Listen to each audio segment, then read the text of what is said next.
અમરેલીની Shantaba medical કોલેજના internship ડોક્ટર્સના stipend મુદ્દે ધરણાના 8મા દિવસે યથાવત રહ્યા, જેથી શાંતાબા મેડિકલ કોલેજના મેનેજમેન્ટની મનમાની સામે સવાલો ઉઠી રહ્યા છે। 120 જેટલા ડોક્ટર્સ દ્વારા સ્ટાઇપેન્ડના મુદ્દે એક અઠવાડિયાથી ધરણા પ્રદર્શન કરવામાં આવી રહ્યા છે, જેમાં 4 ઇન્ટર્નશીપ ડોક્ટર્સની તબિયત લથડવા છતાં મેનેજમેન્ટ ટસનું મસ નથી થઈ રહ્યું। ઇન્ટર્નશીપ ડોક્ટર્સ દ્વારા મેનેજમેન્ટની સામે આક્ષેપ કરવામાં આવ્યા, તો રાજકીય નેતાઓ પણ ઇન્ટર્નશીપ ડોક્ટર્સની વહારે આવી રહ્યા નથી।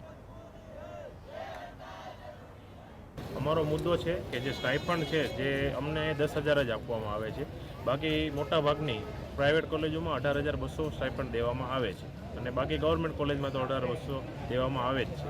એવડી મોટી ફી 15 લાખ રૂપિયા ફી લે છે, છતાં પણ અમને ખાલી 10,000 રૂપિયા સ્ટાઇપન્ડ આપે છે।